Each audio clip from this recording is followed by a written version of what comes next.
الله الرحمن الرحيم. السلام عليكم ورحمة الله وبركاته. الحمد لله والصلاة والسلام على رسول الله وعلى آله وصحبه ومن والاه. Kita masuk kepada bab berikutnya. Berkata Imam Al-Bukhari rahimahullah, babu kanatil masjid, bab keterangan tentang menyapu masjid, wal tiqatil khiraq wal quda wal aidan, dan juga mengambil al-iltiqat, mengambil al-khiraq, potongan-potongan kain, wal quda, dan juga segala kotoran serta berbagai yang mengganggu. An Abi Hurairah radhiyallahu anhu, dari Abi Hurairah yang Allah telah meridai beliau, anna rajulan, bahwasannya ada seorang pria aswada, yang hitam kulitnya, aw imra'atan sauda'a, atau wanita yang hitam kulitnya, kana yaqumul masjidah, bahwa orang ini selalu bertugas untuk membersihkan masjid. Famata, orang tersebut mati. Fasa'ala anhu Nabi sallallahu alaihi wasallam anhu, maka Nabi karena tidak melihat orang tersebut, Nabi bertanya tentangnya, mana orang yang biasa nyapu masjid dan membersihkan masjid itu? Faqalu mata, para sahabat Nabi menjawab, orang itu telah mati. Faqala afala kuntum adzantumuni bihi, tidakkah kalian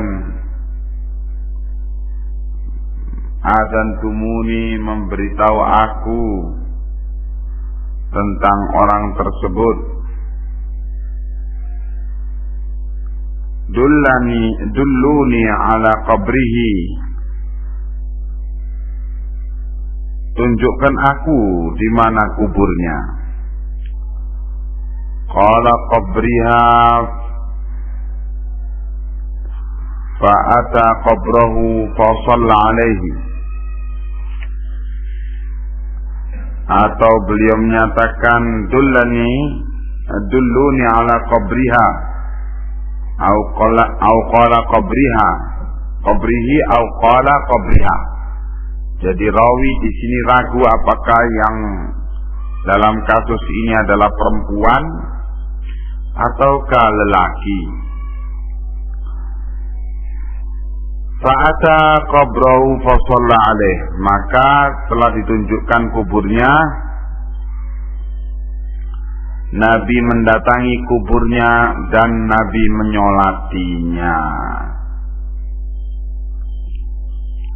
Dari hadis ini ditunjukkan kepada kita bahwa sebagaimana biasanya masyarakat itu menganggap remeh sama orang miskin, orang yang pekerjaannya tidak dianggap hebat, yaitu tukang sapu masjid. Dia tidak dianggap hebat, tetapi dia itu hebat di sisi Allah. Kebiasaan masyarakat itu demikian memang. Para sahabat juga demikian waktu itu. Sehingga ketika orang ini meninggal dunia, mereka menganggap nggak perlu memberitahu Nabi, biar kami saja yang merawat jenazahnya dan menguburkannya, sebab Nabi itu banyak kesibukan, banyak urusan. Masa urusan meninggalnya dan merawat jenazahnya orang remeh seperti ini mau menyibukkan Nabi, begitu pikiran orang. Sehingga ketika orang ini meninggal dunia dan memang tidak memberitahu Nabi, akhirnya Nabi bertanya, loh mana orang itu kok nggak kelihatan? Diberitahu telah meninggal dunia. Nabi memberi pendidikan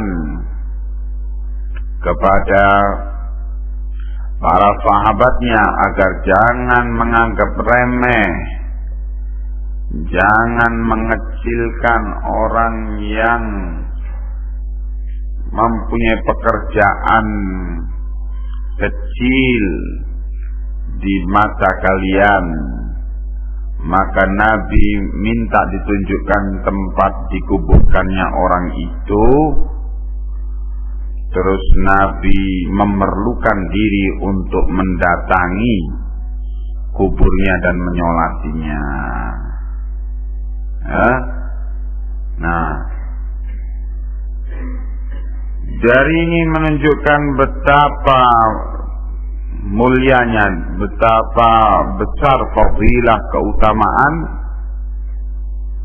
orang yang mewakafkan dirinya sehari-hari untuk mengurus masjid, membersihkannya, menyapunya. Kalau sekarang karena sudah ada lantai, ya mengepelnya. Sehingga Nabi memerlukan diri untuk mendatangi kuburnya. Kemudian juga dari hadis ini ditunjukkan kepada kita bahwa sholat jenazah itu bukan hanya ketika jenazah itu masih belum dikubur. Sholat jenazah itu bisa dilaksanakan walaupun jenazahnya sudah dikubur, dengan cara berdiri di atas kuburnya, kemudian menghadap kiblat dan melaksanakan sholat itu. Ini bukan sholat gaib, karena jenazahnya hadir di situ, bukan gaib. Jadi umpamanya adanya orang yang tidak mengerti si fulan atau si fulanah meninggal dunia, terus akhirnya setelah dia tahu ternyata telah dikubur jenazahnya, maka boleh untuk menyolati jenazah itu di atas kuburnya. Ya. Kemudian berkata Imam Al-Bukhari rahimahullah, babu tahrimi tijaratul khamri fil masjid. bab keterangan diharamkannya untuk berjual beli khamr di masjid.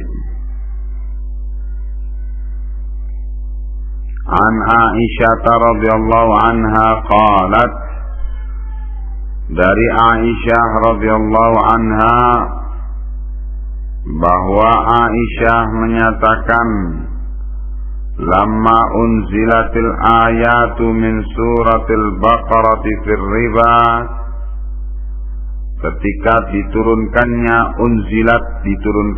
al-ayat, beberapa ayat min suratil Baqarah, dari surat Al-Baqarah, fir riba, yang di situ berbicara tentang hukum riba. Kharajan Nabi sallallahu alaihi wasallam ilal masjid, Nabi keluar dari kamarnya ke dalam masjid. Faqara'ahunna 'alan nasi, kemudian Nabi membacakan ayat-ayat yang baru saja turun itu, membacakannya kepada sekalian manusia, para sahabat yang hadir di masjid itu. Tsumma harrama tijaratal khamri, kemudian beliau mengharamkan perdagangan khamr.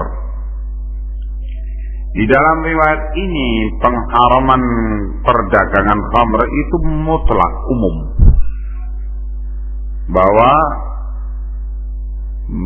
memperdagangkan khamr itu haram. Tetapi Al-Imam Al-Bukhari memasukkan dalam bab pengharaman perdagangan khamr di masjid, karena Nabi membacakan pengharaman perdagangan khamr itu di masjid. Ya, bahwa perdagangan khamr itu diharamkan sehingga harganya pun haram. Penghasilan dari khamr itu haram juga. Dan yang namanya khamr itu ialah kullu muskirin khamrun, kata Nabi. Semua yang memabukkan itu haram. Itu adalah khamr. Kullu muskirin khamrun, semua yang memabukkan itu khamr. Apakah dalam bentuk cair yang memabukkan itu, dalam bentuk minuman, ataukah dalam bentuk asap, ataukah dalam bentuk pil? Pokoknya semua yang memabukkan, muskir, memabukkan, itu adalah dinamakan khamr. Ya. Dan dengan demikian maka haramnya khamr itu tetap berlaku dalam kondisi perkembangan zaman yang ada. Dulu yang namanya khamr itu ialah dalam bentuk minuman cair, ya. Kemudian berkembang lagi menjadi asap, yaitu dalam bentuk hashish. Hashish itu ya ganja atau sejenisnya. Kemudian berkembang lagi menjadi bubuk yang disuntikkan seperti morfin. Kemudian berkembang lagi menjadi pil-pil. Kemudian selanjutnya dan selanjutnya. Dan semua itu dengan pasti adalah haram, karena Nabi memberi definisi kullu muskirin khamrun, semua yang memabukkan itu khamr namanya. Ya. itu haram untuk diambil harganya, walaupun dalam bentuk apa yang diomongkan oleh sebagian juhala. Kalau menjual ganja untuk orang kafir, katanya nggak apa-apa. Yang dilarang itu kalau menjual khamr untuk sesama muslimin. Nah, akhirnya orang-orang GAM menjadikan penjualan ganja itu sebagai salah satu sumber penghasilan untuk membiayai perjuangan mereka. Ya, akhirnya perjuangan GAM ya memang perjuangan ganja. Nah, bagaimana hal itu dikatakan halal, ya, sementara hal itu adalah dari barang yang haram. Walaupun untuk orang kafir tetap juga haram untuk menjualnya, mengambil keuntungannya.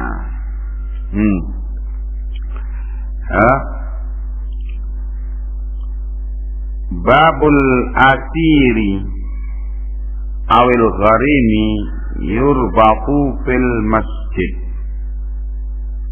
Bab keterangan adanya al-asir, tawanan, awil gharim juga maknanya sama, tawanan.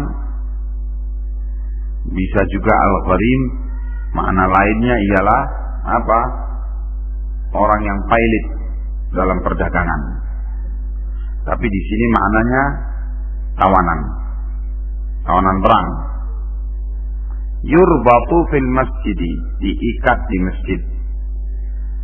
Jadi bisa juga tawanan perang, yaitu orang kafir yang ditawan dalam pertempuran diikat di masjid. Ya, jadi orang kafir pun boleh untuk masuk masjid. An Abi Hurairah radhiyallahu anhu anna Nabiy sallallahu alaihi wa alihi wasallam qala, dari Abi Hurairah yang Allah telah meridhai beliau, dari Nabi sallallahu alaihi wa alihi wasallam, beliau menyatakan, inna ifritan minal jinni, bahwa ifrit adalah dari kalangan jin. Tafallata alayyal barihata au kalimatan nahwaha, yang tafallata alayya, yang telah melewati atasku al-barihata tadi malam, au kalimatan nahwaha, atau kata atau kalimat kata yang semisalnya. Nabi katakan di sini rawi ragu apakah Nabi mengatakan al-barihah atau yang sejenisnya. Lewat di hadapanku ifrit itu liyaqta'a alayya salata, untuk mengganggu salatku.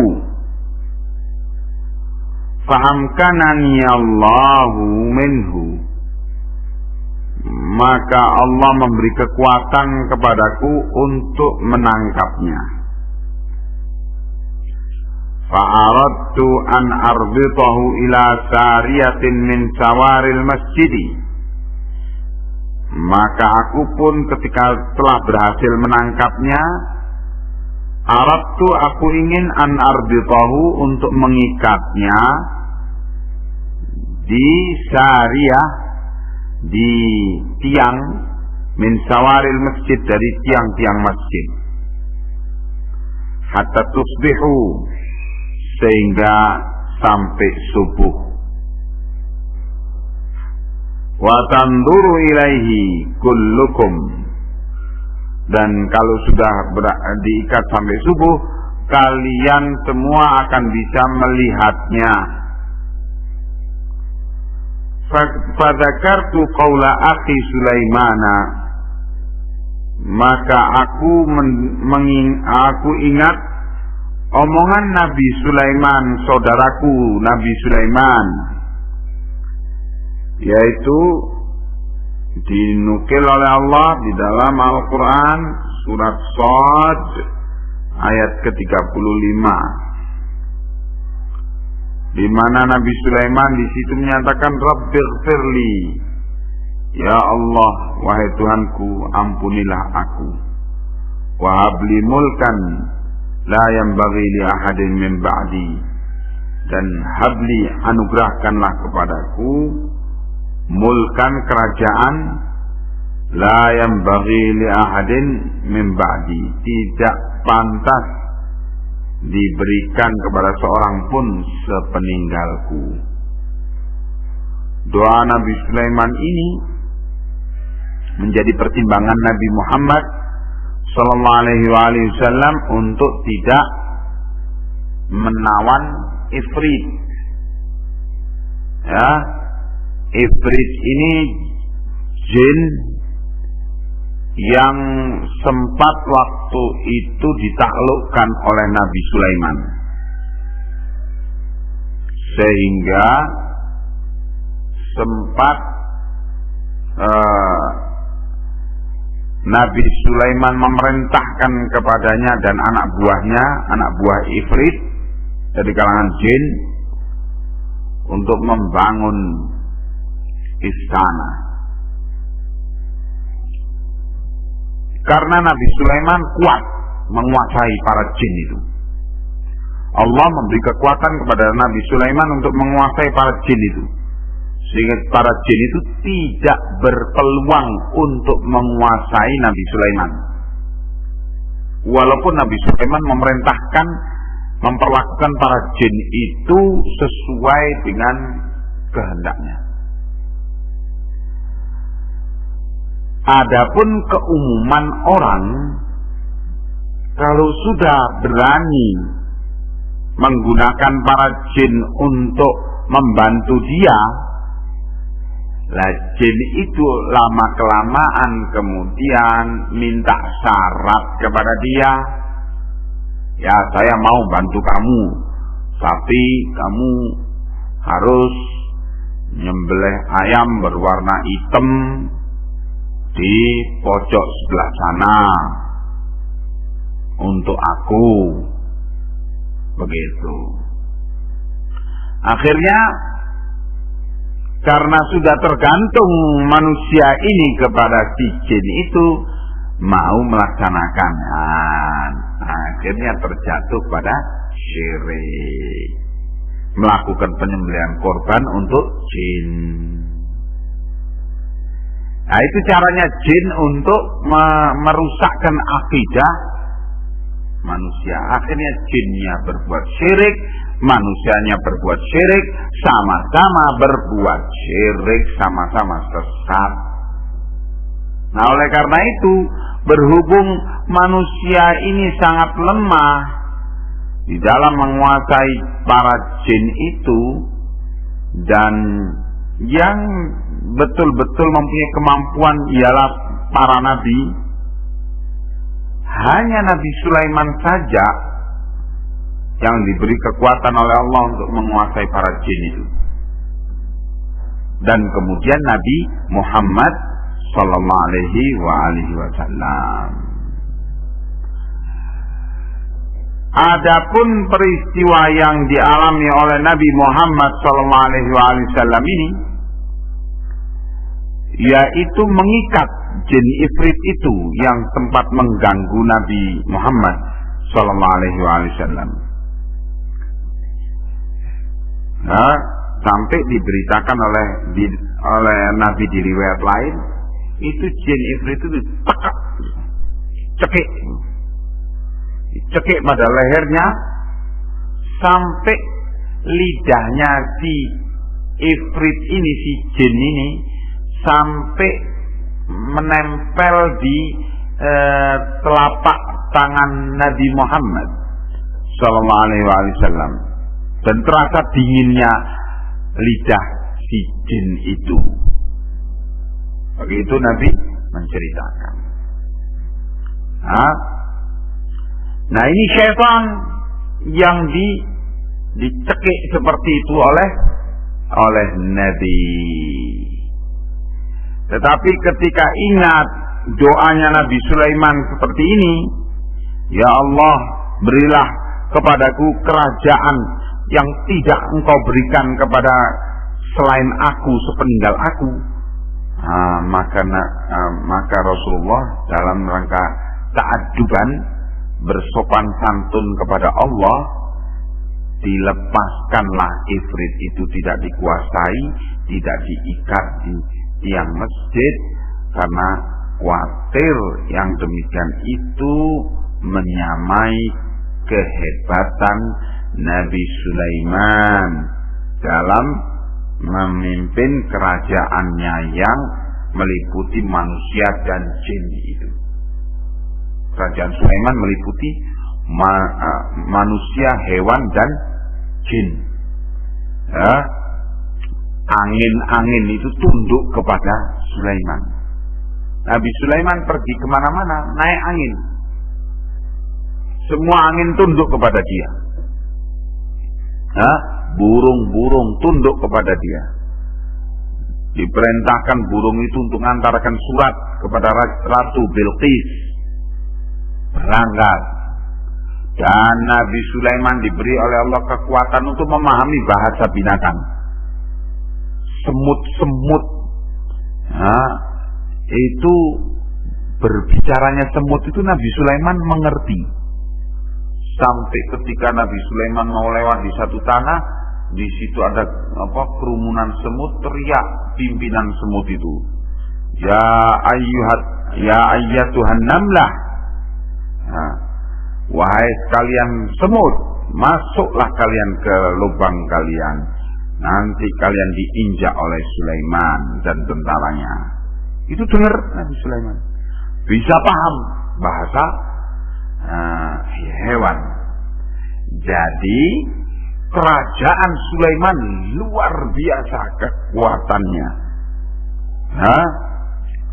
Nah, Allah mengabulkan doa Sulaiman bahwa Allah tidak memberikan kehebatan kekuasaan seperti itu kepada raja-raja yang sesudah beliau. Jadi riwayat ini hendak menunjukkan kepada kita bahwa mengikat tawanan di masjid tidak mengapa, walaupun tawanan itu orang kafir. Seperti dalam hal ini Ifrit sempat ditawan oleh Nabi. Ifrit adalah syaitan, kepala jin yang mempunyai pengikut sekian banyak, yang dikatakan Ifrit itu lambang kecerdikan para jin.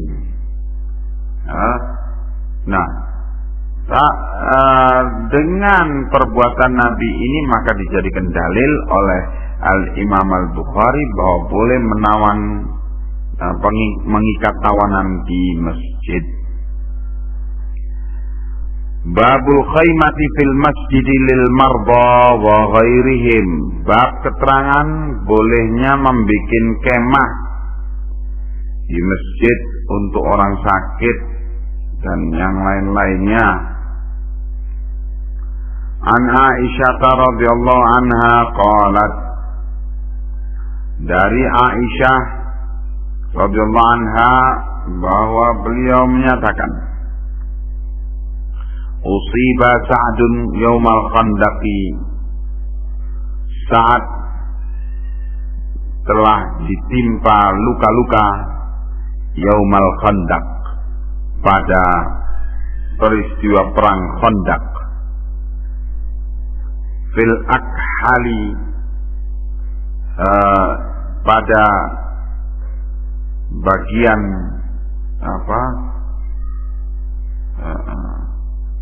kaki ya Pak. Fadaraba Nabi sallallahu alaihi wasallam, maka Nabi sallallahu alaihi wasallam membikin khaymatan, satu kemah fil masjid, di masjid, liya'uduhu, untuk Nabi bisa menjenguknya min qarib, dari dekat. Falam yaruhum wa fil masjid khaymatun min bani Ghifarin illa damu yasilu ilaihim. Tidaklah mengganggu mereka, falam yaruhum, tidak mengganggu mereka, dan di masjid juga ada kemah dari Bani Ghifar, tidak mengganggu mereka kecuali adam, darah yang yasilu ilaihim, yang mengalir kepada mereka. Faqalu ya ahlal khaymati ma hadha alladhi ya'tina min qibalikum. Maka orang-orang Bani Ghifar yang membuat kemah dekat kemahnya saat itu, mereka tanya, wahai ahlal khaymah, wahai penghuni kemah sebelah, apa ini yang datang, alladhi ya'tina, yang datang min qibalikum, dari arah kalian? Fa idza sa'adun yaghdu jurhuhu daman. Ternyata didapati saat yaghdu, sedang terjadi pendarahan, pendarahan berat, muncrat darahnya itu, jurhuhu, pada lukanya, daman, muncrat dengan darah. Fama tatiha, maka meninggallah saat pada luka-lukanya itu sebagai syahid. Dari riwayat ini menunjukkan boleh merawat jenazah di masjid, merawat luka-luka, orang yang luka-luka sampai meninggal di masjid, ya, karena memang darahnya orang yang terluka itu tidaklah benda najis, ya, bukanlah benda najis. Yang dikatakan benda najis itu ialah darah haid dan nifas, sehingga mengalir di masjid darah itu, sampai mengena kepada orang yang ada di kemah sebelah, darah itu sudah luar biasa, darahnya banyak begitu, membasahi masjid, ya, sampai kemudian meninggal dunia. Itu tidak menunjukkan bahwa Nabi memerintahkan untuk mencuci tempat yang terkena darah itu, sebagaimana kalau Nabi memerintahkan ketika ada seorang badui, orang gunung yang kencing di masjid, itu Nabi memerintahkan apa? Menuangkan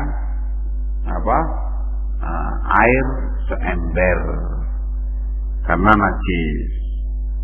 Nah, sedangkan dalam peristiwa ini Nabi tidak memerintahkan untuk menuangkan air ke tempat yang terkena darahnya saat itu, karena memang darah bukanlah benda najis kalau keluar dari luka-luka. Yang dikatakan sebagai benda najis itu ialah darah haid dan nifas.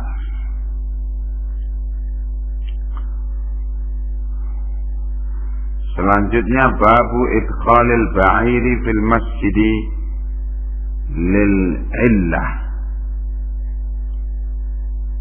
Bab keterangan memasukkan al-ba'ir, onta, di masjid lil illah, karena adanya keperluan.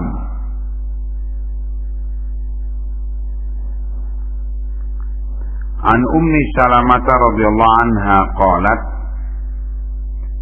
dari Ummi Salamah yang Allah telah meridhai beliau, bahwa beliau menyatakan, syakautu ila Rasulillah sallallahu alaihi wasallam anni ashtaki,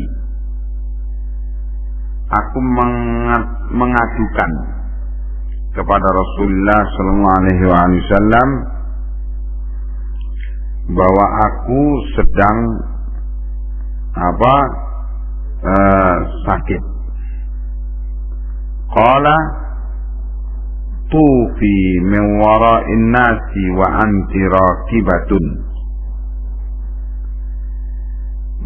Maka Nabi menyatakan, tufi, bertawaflah kamu di belakang manusia, wa anti raqibah, dan kamu dalam keadaan menunggangi onta. Jadi tawaf di Ka'bah itu kalau dari dekat, semakin dekat ke temboknya Ka'bah itu semakin pendek jarak yang ditempuh dalam setiap putaran. Tapi semakin jauh jarak tawaf itu, semakin jauh dari tembok Ka'bah, ya semakin jauh jaraknya itu.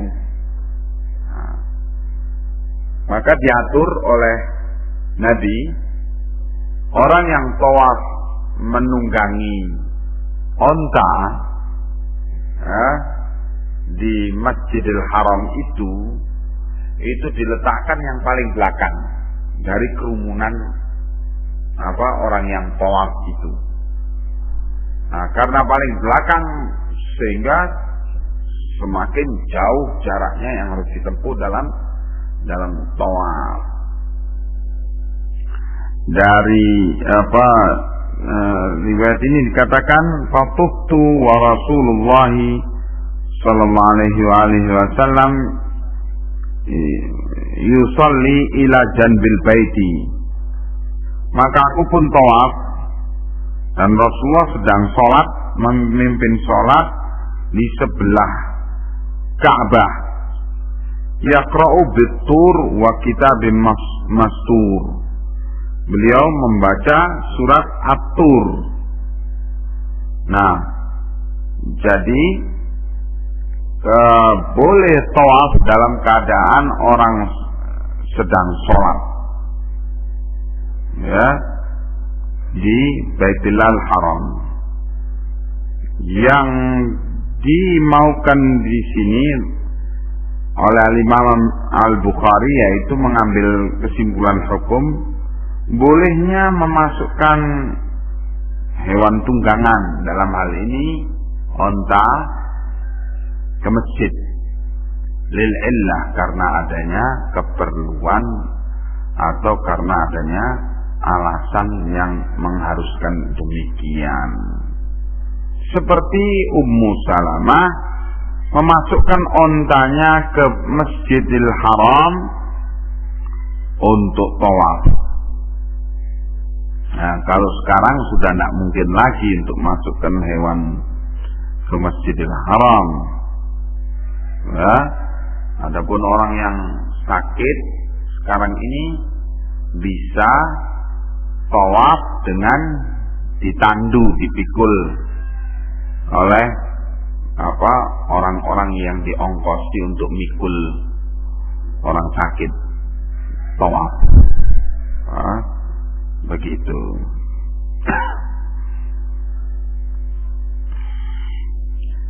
An Anas radhiyallahu anhu anna rajulaini min ashabin Nabi sallallahu alaihi wasallam kharaja min 'indi Nabi sallallahu alaihi wasallam. Bahwasannya, kata Anas, ada dua orang lelaki dari sahabat Nabi yang keluar dari sisi Nabi fi lailatin mudlimatin, di malam yang gelap, wa ma'ahuma, dan bersama kedua orang tersebut mislul misbahain, mempunyai seperti dua lampu minyak. Misbah itu lampu minyak yang pakai kaca itu. Yudhi'ani baina aydihima, yang keduanya bersinar di depan mereka. Falamma iftaraqa, maka ketika keduanya berpisah, shara ma'a kulli wahidin minhuma, jadilah bersama setiap orang dari keduanya itu wahidun hatta ata ahlahu, satu lentera sehingga mendatangi keluarganya. Riwayat ini dibawakan oleh Al-Imam Al-Bukhari rahimahullah,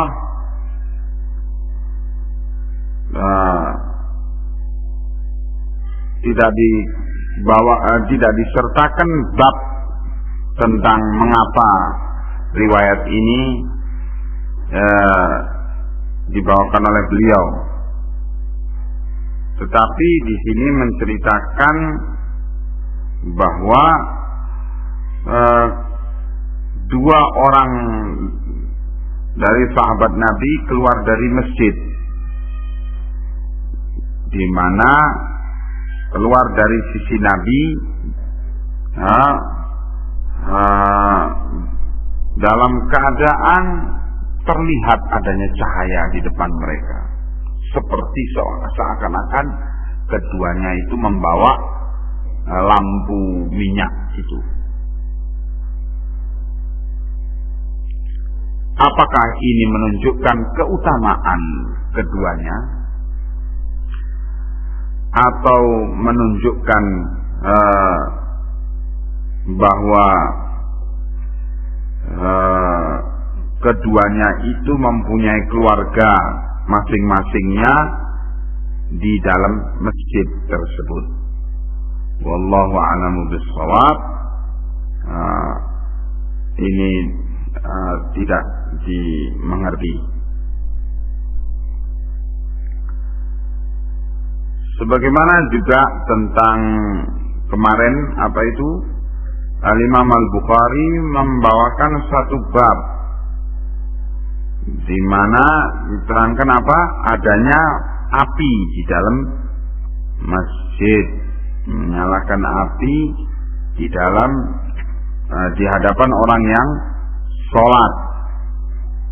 Tapi yang dibawakan oleh Al-Imam Al-Bukhari kemarin Nabi dalam keadaan sedang sholat melihat api neraka.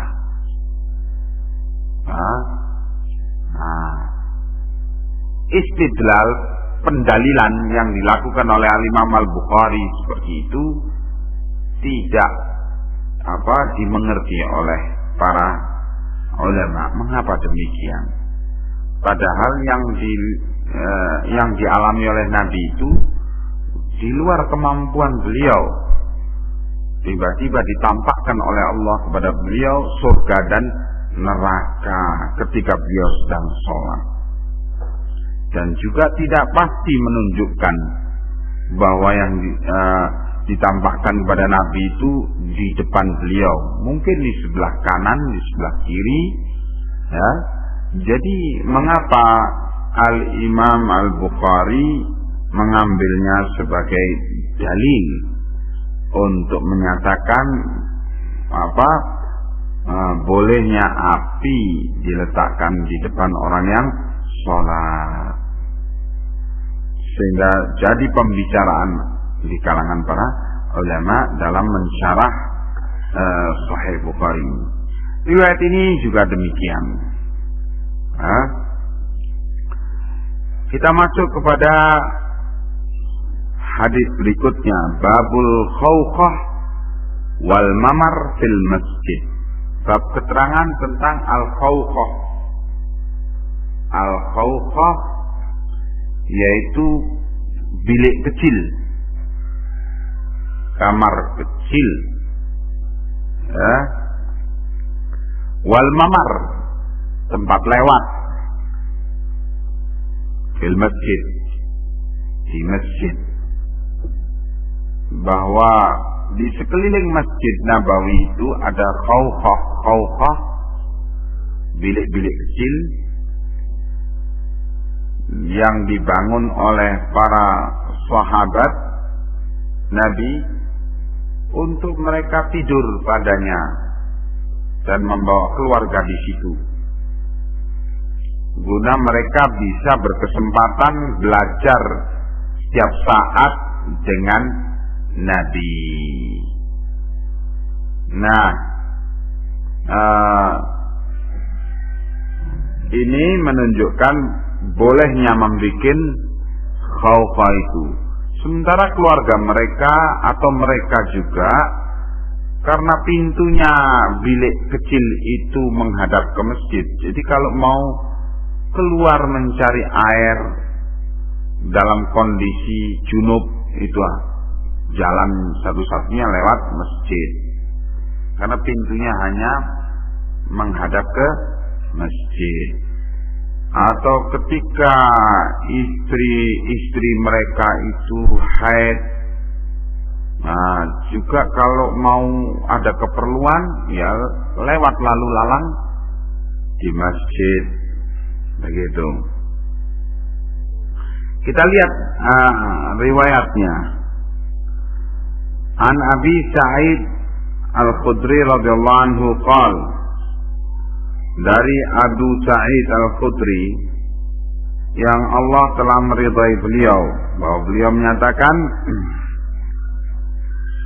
khataban Nabi sallallahu alaihi wasallam, bahwa Nabi berkhutbah. Faqal, Nabi menyatakan, innallaha khayyara 'abdan baina dunya wa baina ma 'indah, bahwa sesungguhnya Allah telah memberikan pilihan kepada seorang hamba, apakah tetap di dunia atau memilih apa keutamaan yang ada di sisi Allah. Fakhtara ma 'indallah, maka hamba ini memilih apa yang ada di sisi Allah. Fabaka Abu Bakrin radhiyallahu anhu, maka Abu Bakar As-Siddiq nangis tersedu-sedu. Faqultu fi nafsi ma yubki hadha syekh, maka aku katakan dalam hatiku, kenapa, apa yang membuat nangisnya orang tua ini? Iyakunillahu khayyara 'abdan baina dunya wa baina ma 'indah fakhtara ma 'indallah, bahwasanya kalau yang ada itu ialah bila Allah memberi pilihan kepada seorang hamba antara dunia dan ataukah memilih apa yang di sisi Allah, hamba ini memilih apa yang di sisi Allah.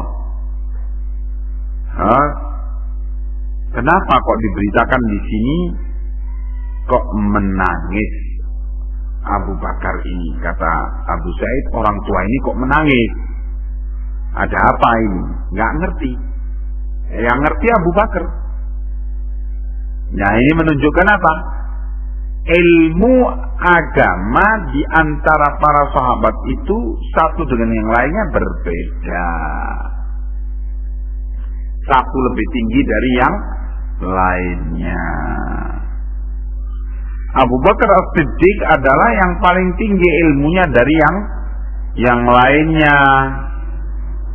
Ya. dikatakan di sini fakana Rasulullah sallallahu alaihi wasallam wal abdu, hamba yang disebutkan oleh Rasulullah diberi pilihan oleh Allah apakah milih tetap tinggal di dunia atau milih tinggal di sisi Allah. Tidak ada lain ialah Rasulullah itu sendiri, hamba tersebut. Fakana Abu Bakar a'lamuna, Abu Bakar adalah orang yang paling alim dari kami, paling berilmu dari kami.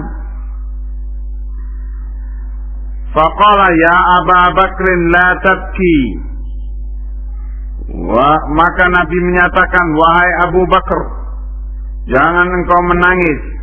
Inna amanna nasi alayya fi suhbatihi wa malihi Abu Bakrin, sesungguhnya orang yang paling terpercaya bagiku dalam berteman dengannya dan dalam hartanya adalah Abu Bakr. Walau kuntu muttakhidan min ummati khalilan lattakhadtu Aba Bakrin, seandainya aku boleh mengambil seorang khalil, khalil kekasih yang sangat tinggi, niscaya aku akan mengambil Abu Bakar. Walakin ukhuwatul islami wa mawaddatuhu, akan tetapi hubunganku dengan Abu Bakar adalah persaudaraan Islam, wa mawaddatuhu, dan kasih sayang sesama muslimin. Sebab Nabi diangkat oleh Allah menjadi Khalilullah, kekasih Allah, dan dari seluruh hamba Allah, dari manusia ini sejak Adam sampai hari kiamat, yang diangkat oleh Allah menjadi Khalilullah, kekasih Allah itu hanya dua, yaitu Ibrahim alaihissalam dan Muhammad alaihi salatu wassalam. Ya. Nah, karena kedudukan ini Nabi Muhammad tidak mau mengambil khalil kecuali Allah. Ya, oleh karena itu beliau menyatakan, seandainya aku boleh mengambil khalil dari kalangan kalian, niscaya aku akan ambil Abu Bakar sebagai khalilku. Akan tetapi itu tidak boleh. Jadi hubunganku dengan Abu Bakar adalah ukhuwatul Islam, hubungan persaudaraan Islam, wa mawaddatuh, dan kasih sayang sesama muslimin. La yabqiyanna fil masjid babun illa sudda, tidak ada lagi yang tersisa di masjid satu pintu pun, illa sudda, kecuali harus ditutup, illa baba Abi Bakrin, kecuali pintunya Abu Bakar. Ya, maka sejak itu khawfah, kamar-kamar kecil, yang bilik-bilik kecil yang menempel di masjid Nabi itu pintu-pintunya tidak lagi mengarah ke masjid, ditutup semua pintu yang mengarah ke masjid. Jadi pintunya diambil ke arah lain, sehingga kalau masuk keluar ke bilik itu tidak melalui masjid lagi, kecuali bilik milik Abu Bakar dan milik Nabi, istri-istri Nabi. Ya, itu yang boleh pintunya menghadap ke masjid. Nah, dari sini menunjukkan kepada kita bahwa orang yang semakin tinggi ilmunya semakin peka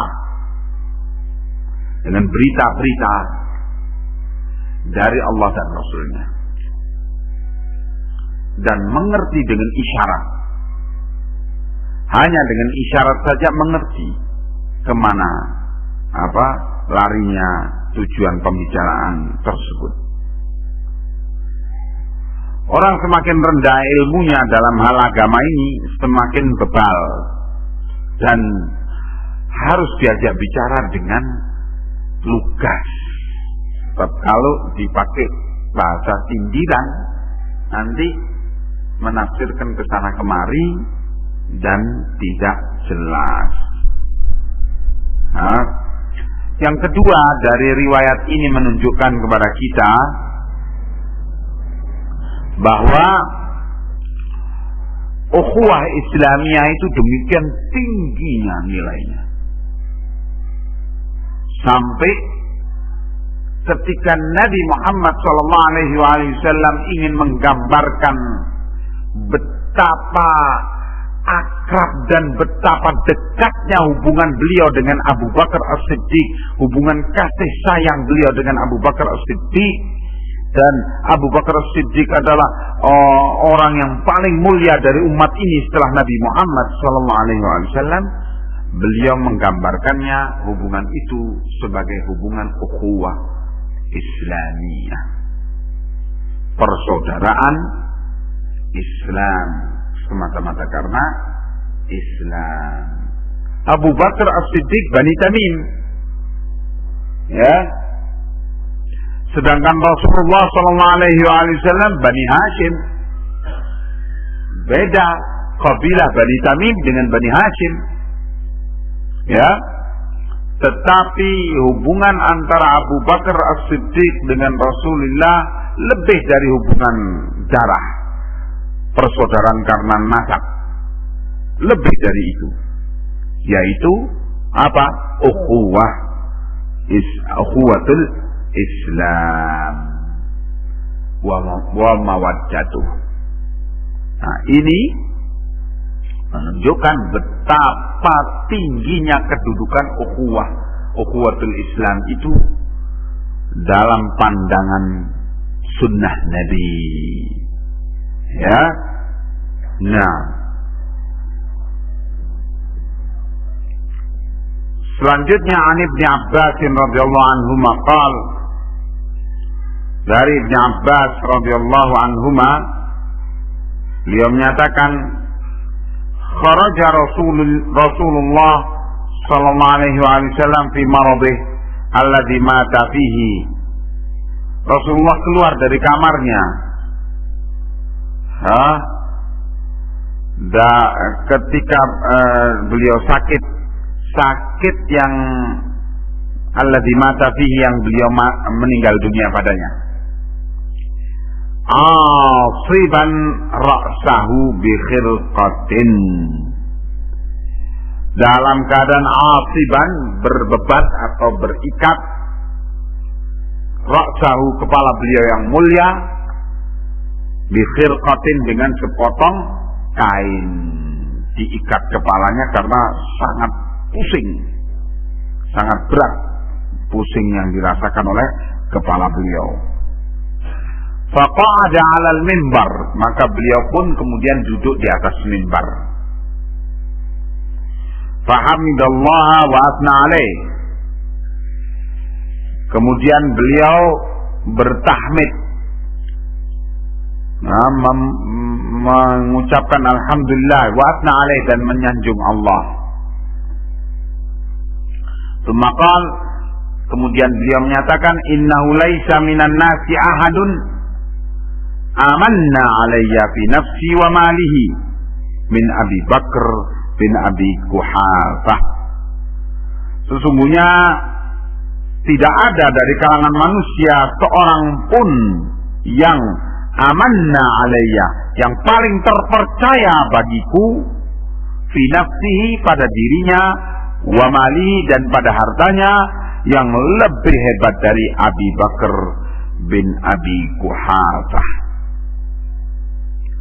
Walau kuntu muttakhidan minan nasi khalilan, dan seandainya aku boleh menjadikan dari kalangan manusia itu seorang khalil,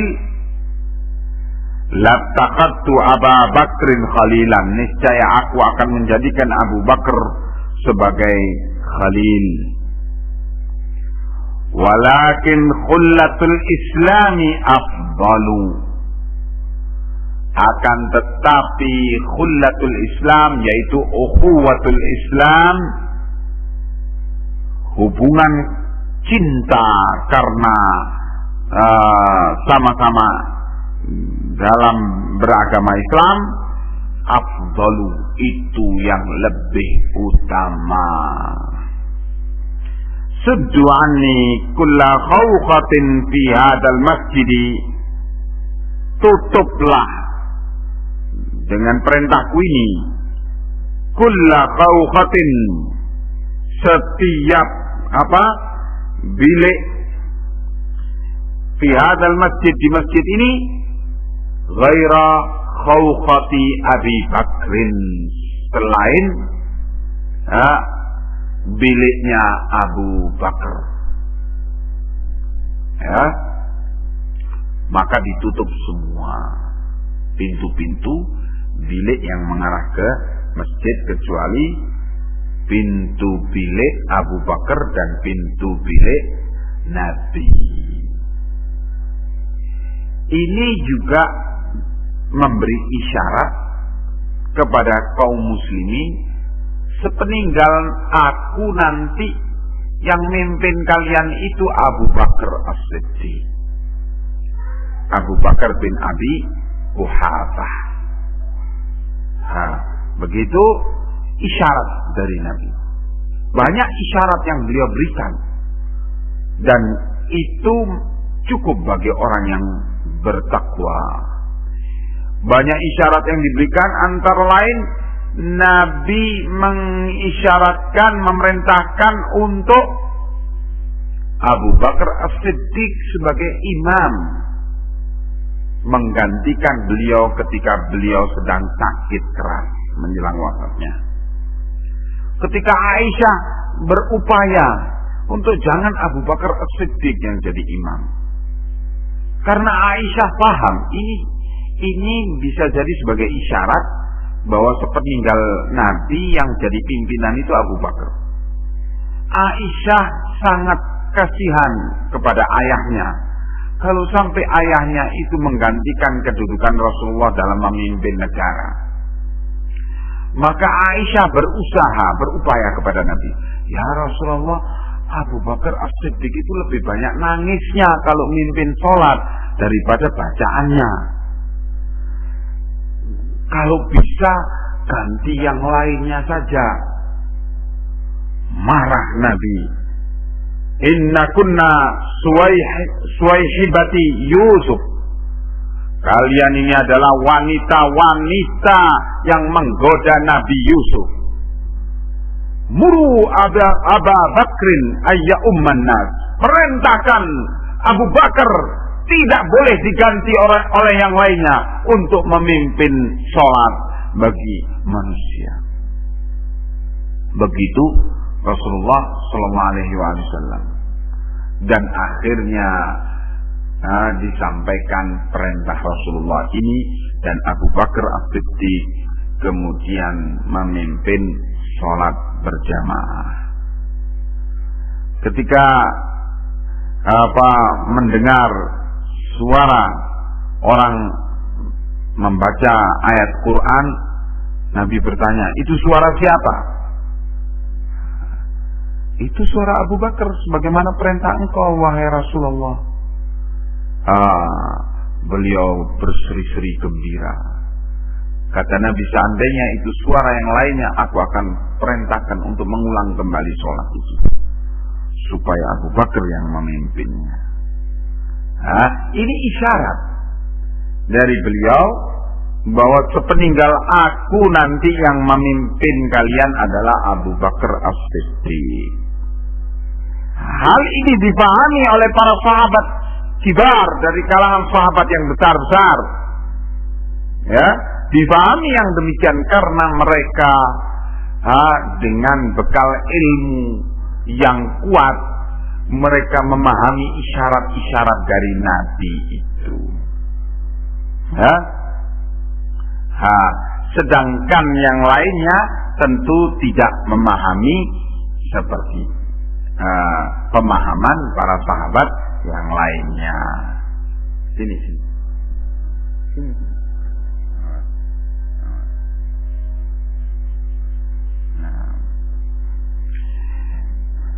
Dan masih banyak lagi riwayat-riwayat yang menunjukkan betapa Nabi sangat memuliakan Abu Bakar dan sangat menghendaki Abu Bakar sebagai pimpinan sepeninggal beliau, dan kemudian Umar setelah Abu Bakar. Nabi mengatakan kepada seorang wanita yang datang kepada Nabi mengadukan berbagai problem-problem dia. Setelah Nabi menyelesaikan problem itu, wanita ini menyatakan, "Ya Rasulullah, kampung saya ini jauh. Bagaimana kalau saya kembali ke sini, aku tidak dapati engkau? Aku harus membicarakan problemku ini kepada siapa?" Begitu Nabi ditanya. Nabi paham wanita ini mengisyaratkan, artinya bagaimana kalau engkau telah meninggal dunia ketika aku kembali ke sini? Aku mengadu kepada siapa? Begitu. Nabi dengan senyum menyatakan, hendaknya engkau datangi, kalau engkau tidak dapati aku, engkau datangi Abu Bakar. Kata wanita ini, kalau tidak ada Abu Bakar, aku mendatangi siapa? Engkau datangi Umar. Begitu. Nah, isyarat ini menunjukkan bahwa sepeninggal beliau kepemimpinan itu diberikan kepada Abu Bakar, kemudian setelah itu Umar. Karena itu ketika Abu Bakar As-Siddiq di Saqifah Bani Sa'idah, di satu majelis pemilihan kepemimpinan di kalangan Khazraj, Saqifah Bani Sa'idah, di Bani Sa'idah itu orang-orang Ansor, orang-orang Aus dan Khazraj, sempat mereka itu memilih kepemimpinan sepeninggal Nabi, waktu wafatnya Nabi.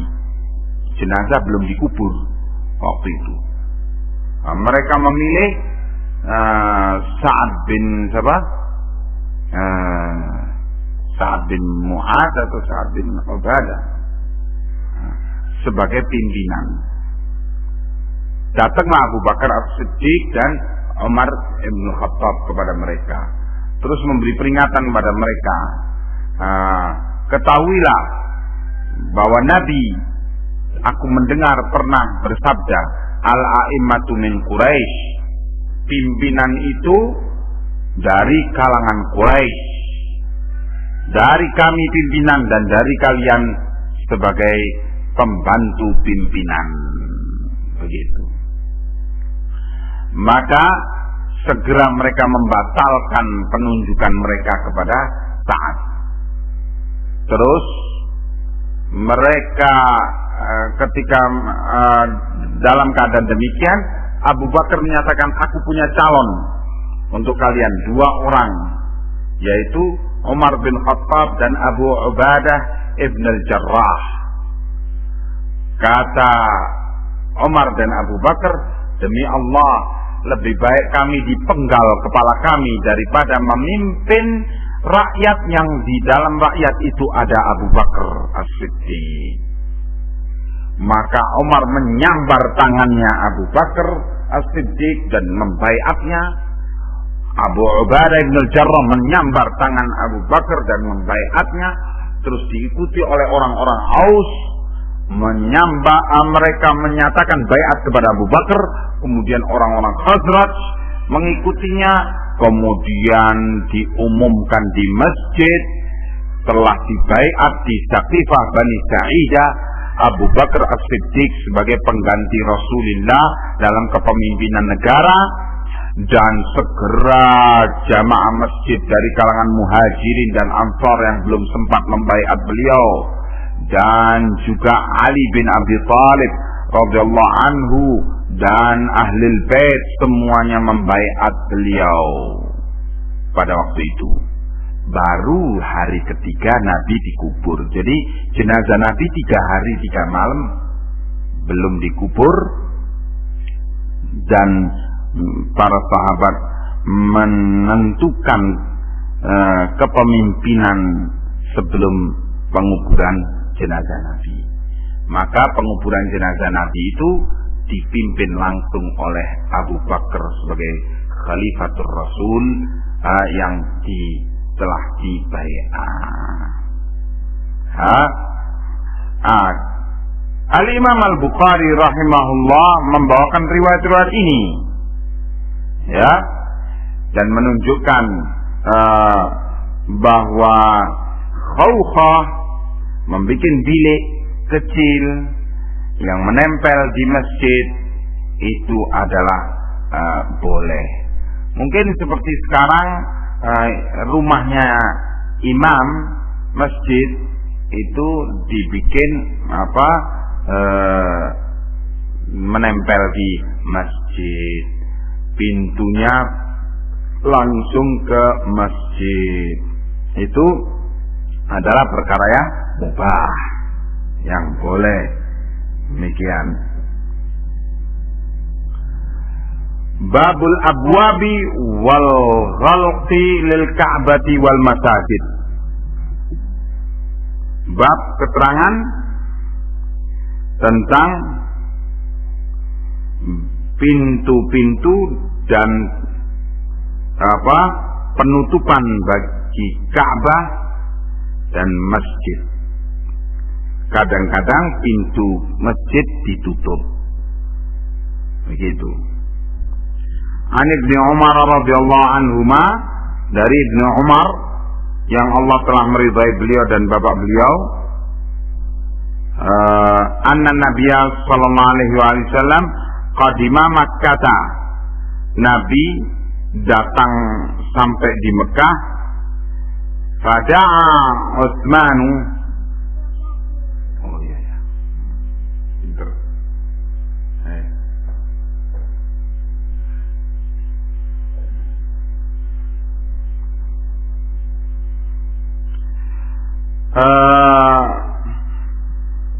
Nabi sampai di Mekah. Fada'a Utsman bin Talha. Kemudian Nabi memanggil Utsman bin Talha. Fafataha al-bab. Kemudian Nabi membuka pintu Ka'bah. Utsman bin Talha itu adalah pemegang kunci pintu Ka'bah. Ketika Nabi datang ke Mekah ini, yaitu dalam peristiwa Fathu Mekah. Fadakhala Nabi sallallahu alaihi wasallam wa Bilal wa Usamah bin Zaid wa Utsman bin Talha. Maka masuklah ke Ka'bah itu Nabi dan Bilal dan Usamah bin Zaid dan Utsman bin Talha. Summa ughliqal babu. Kemudian ditutuplah pintu itu. Fala bisa fihi sa'atan summa kharaju. Maka Nabi dan rombongannya labisa fihi tinggal di Ka'bah itu sesaat. Summa kharaju, kemudian mereka keluar. Qala Ibnu Umar menyatakan, fabadartu fasa'altu Bilalan, maka aku pun bersegera. Kemudian aku tanya kepada Bilal. Faqala shalla fihi, maka Bilal menyatakan Nabi sholat di Ka'bah itu. Menurut persaksian yang sebelum ini, riwayat sebelum ini, Nabi tidak sholat di Ka'bah. Bagaimana menggabungkan keduanya? Ialah Nabi masuk ke Ka'bah itu beberapa kali. Yang disaksikan oleh Sa'ad oleh Sahal bin Sa'ad, sebagaimana dalam riwayat sebelum ini, Nabi hanya berdoa saja menghadap ke 4 sisi Ka'bah. Sedangkan yang disaksikan oleh Bilal waktu kali masuknya Nabi bersama Bilal, itu Nabi sholat di dalam Ka'bah tersebut. Fakultu, maka aku tanya, katanya Ibnu Umar, aku tanya, fi ayyin, Nabi di arah yang sebelah mana sholat di dalam Ka'bah itu? Qala bainal ustuwanataini, Nabi sholat di antara 2 tiang. Jadi di Ka'bah itu, di dalam Ka'bah itu ada 2 tiang yang menyangga atapnya Ka'bah. Jadi di atas Ka'bah itu ada atap, kemudian ada pancuran air. Jadi kalau hujan, air itu menggenang di atap Ka'bah terus mengalir di pancurannya itu. Sekarang pancurannya itu dibikin dari emas murni. Iya. Nabi sholat di antara 2 tiang yang terdapat di dalam Ka'bah. Qala Ibnu Umar menyatakan, fadhaba alayya, maka aku lupa waktu itu an as'alahu kam shalla, untuk bertanya kepada Bilal berapa rakaat Nabi sholat di dalam Ka'bah itu.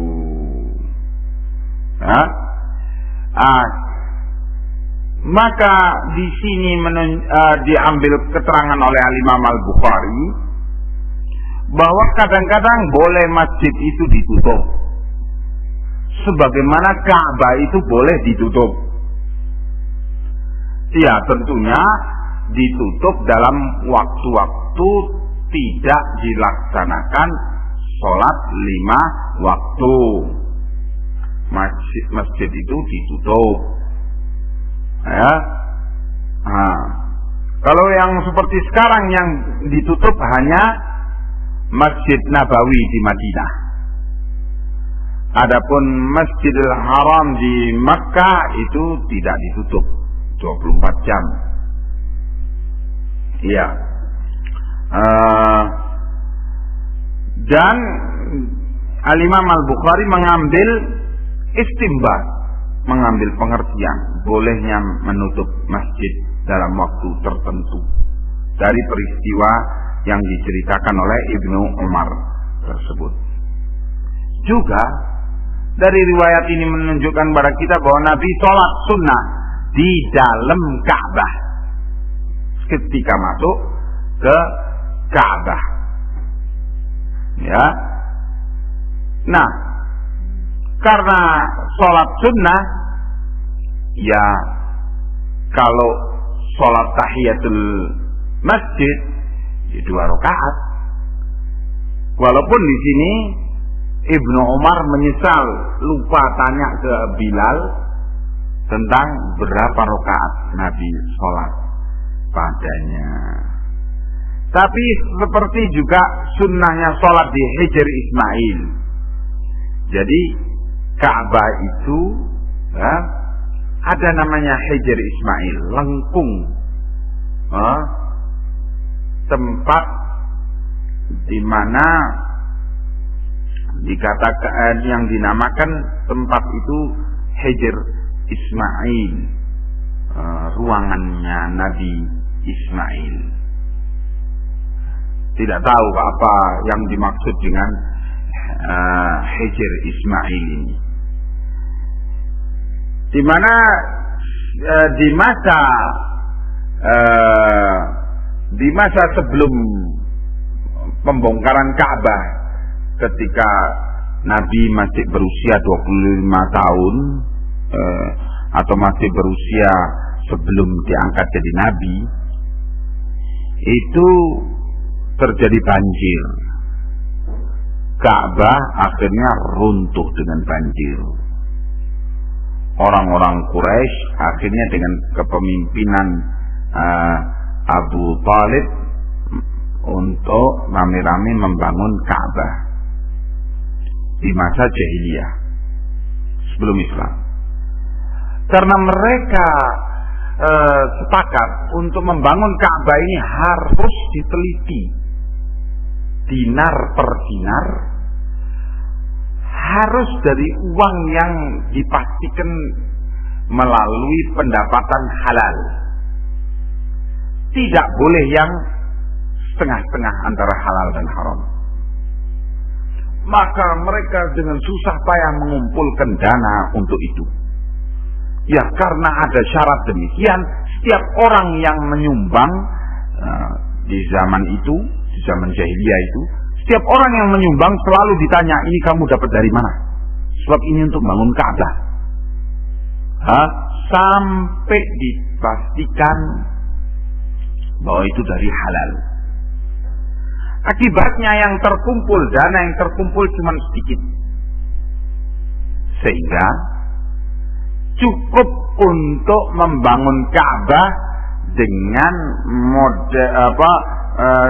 membiarkan sebagian ruangan Ka'bah itu tidak dimasukkan dalam bangunan Ka'bah itu. Jadi jadi bentuk Ka'bah semula itu agak memanjang, segi panjang semula. Tetapi karena Quraisy tidak mampu untuk membangun dengan seperti semula, akhirnya menjadi segi 4, sedangkan bagian yang tidak dimasukkan di dalam Ka'bah dibikin tembok agak tinggi seperti sedada, untuk memberi isyarat bahwa itu adalah sesungguhnya bagian dari dalamnya Ka'bah itu. Nah, bagian itu yang sekarang dinamakan Hijr Ismail. Ya, orang sampai sekarang menunaikan sholat 2 rakaat di Hijr Ismail itu. Kata Nabi, seandainya aku tidak takut umatku ribut, niscaya aku akan bongkar Ka'bah dan kemudian aku bikin bangunan itu memasukkan Hijr Ismail di dalam Ka'bah. Itu menjelang wafat beliau. Dan di zaman sebelum ini Nabi Ibrahim dan Nabi Ismail membikin 2 pintu bagi Ka'bah itu, bukan 1 pintu. Tetapi dengan pertimbangan karena takut banjir, maka pintu Ka'bah itu ditinggikan, sehingga kalau ada banjir tidak air itu masuk ke dalam Ka'bah, dan dibikin cuma 1 pintu. Nabi mengatakan menjelang wafat beliau, seandainya aku tidak takut fitnah pada umatku, niscaya aku akan bikin 2 pintu. Nah, dalam permasalahan Ka'bah, Nabi masih mempertimbangkan takut fitnah dari umatnya. Itu demikian ketatnya hikmah beliau di dalam menghindarkan fitnah pada umatnya. Dalam perkara yang memang tidak diwajibkan oleh Allah, pintu Ka'bah itu 2. Tapi untuk kesempurnaan, karena Nabi Ibrahim dan Nabi Ismail itu membuat Ka'bah itu 2 pintu untuk kesempurnaan. Dalam perkara yang sifatnya untuk kesempurnaan saja, itu boleh dihindari, boleh ditinggalkan demi untuk menghindarkan diri dari fitnah. Adapun dalam perkara yang wajib, tentu tidak boleh ditinggalkan dengan alasan karena menghindarkan diri dari fitnah yang terjadi di kalangan umat. Tidak boleh perkara yang haram dilanggar dengan alasan karena takut fitnah. Nah, jadi begitulah yang ada pada Rasulullah SAW. Ketika zaman pemerintahan Abdullah bin Az-Zubair, Ka'bah terkena banjir lagi dan roboh Ka'bah itu. Maka dibangunlah oleh Abdullah bin Az-Zubair seperti yang dicita-citakan oleh Nabi, yaitu Ka'bah itu memasukkan Hijr Ismail ke dalam bagian dalam Ka'bah dan membuat Ka'bah itu 2 pintu. Nah, ketika runtuhnya pemerintahan Abdullah bin Az-Zubair, ketika Hajjaj bin Yusuf At-Thaqafi, seorang panglima dari kerajaan Bani Umayyah yang di masa pemerintahan Abdul Malik bin Marwan, berhasil Hajjaj ini membunuh Abdullah bin Az-Zubair di Mekkah, maka Ka'bah dibongkar lagi oleh Hajjaj, dikembalikan pada posisi semula sebelum Abdullah bin Az-Zubair, dan Hijr Ismail tetap tidak dimasukkan dalam Ka'bah, dan pintunya dibikin cuma 1 seperti ketika sebelum Abdullah bin Az-Zubair. Begitu tentang Ka'bah ini. Dan sampai hari ini kondisi Ka'bah seperti keadaan ketika telah dikembalikan pada posisi zaman Nabi ketika wafat. Wallahu a'lamu bis-shawab. Ila huna ya ikhwan. Assalamualaikum warahmatullahi wabarakatuh.